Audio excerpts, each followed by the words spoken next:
top of the morning, and it is a beaut.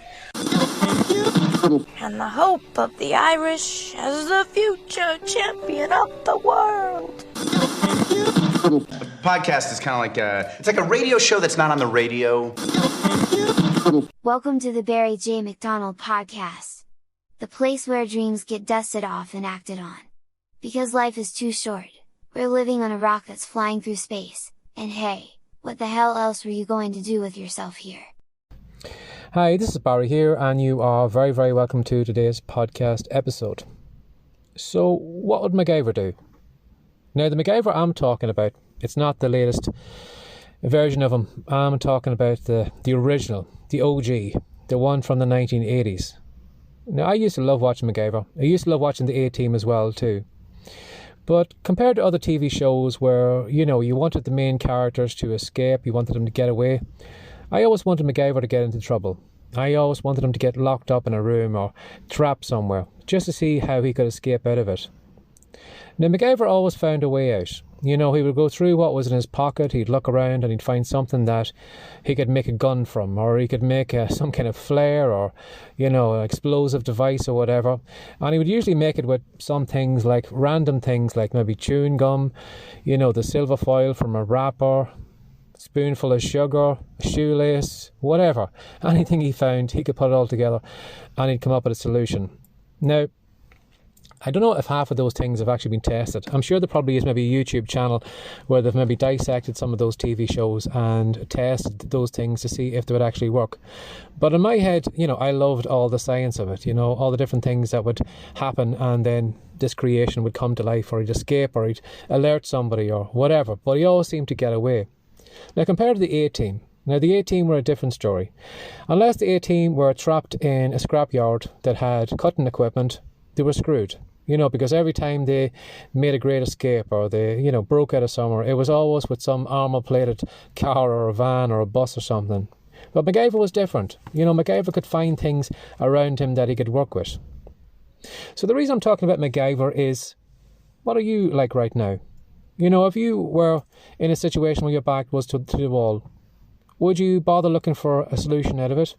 Would you bother looking around for what you have right now? Or would you just throw up your hands and just admit defeat and say, I can't do it? Now, back when I used to do fiction writing, I used to hang around in a lot of forums, and I used to follow a lot of people on Twitter. But what kind of drove me from that group was just the relentless moaning and complaining, and people giving up at the slightest thing. You'd find some people would complain and say, oh, I'm not motivated today. Send me a tweet, or give me a like, and give me some inspiration, or give me some motivation. Some other person might say, well, my cat's asleep on my laptop. I can't write today. Or someone will be writing a book and say, no, I can't write anymore. I've got a great idea for book 2. I'm going to drop book 1. I'm going to run off and do book 2. And then you can be guaranteed in a couple of days' time that you mentioned book 3 and book 4. And they never finished any of that. So it used to always kind of peeve me that these people just they were almost like a wet newspaper. They folded with the least amount of resistance. They just couldn't do their words. There was always some excuse. There was always something holding them back, and there was always a reason for why they weren't publishing their books. Now, you can laugh at people like that. People who have, the spine of a French fry, who just totally collapse when they're under pressure. But how many of us are like that? How many of us give up so easily? If we didn't give up, you'd probably find that all the people that you live around would all have thriving home-based businesses. They would be working on their talents. They would have money, they'd have fame, they'd have fortune, they'd have whatever they wanted to go after, because they wouldn't give up and they would go after it.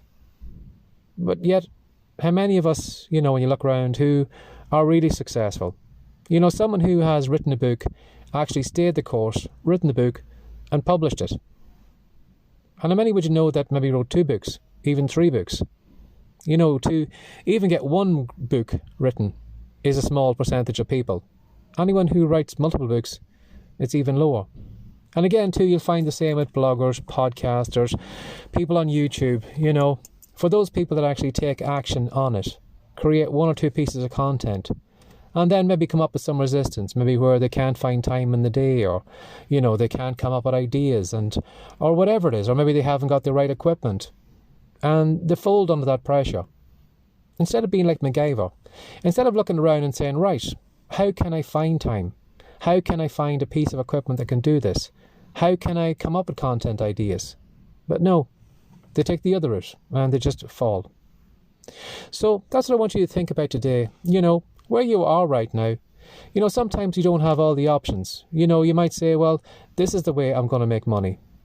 But sometimes maybe that option is turned off. Maybe you find that maybe that great idea you had, somebody else has it. And again, sometimes we give up because, well, that was my idea. That was the only thing I have. Instead of maybe going back to the drawing board and saying, you know, how can I come up with another idea? How can I come up with an idea after that? You know, instead of, you know, stopping when we don't get option 1, how about we look at option 2, option 3, option 4? There's always numerous options to do different things. You know, you'll find sometimes that you'll think, well, this is the only way people do this. And sometimes you go off to a foreign country and you realise that people are doing the exact same thing in a completely different way. So, maybe not give up so much. Not be so, you know, so quick to, you know, fold at the first sign of resistance. Or fold when, you know, there's a door closed on your face. Nowadays, like with the internet, there's doors all over the place. There's opportunities all over the place. So, be more like MacGyver. You know, instead of giving up, say to yourself, if I was trapped in that place, what other things I could find? What can I use around me to maybe help me get out of where I am, to take action? And when I do get maybe a little bit further on, maybe I'll find some other better options or some other route. So, don't be like those people on Twitter. Don't give up so easily. And stop folding at the least amount of resistance. Have a lovely day. Bye-bye.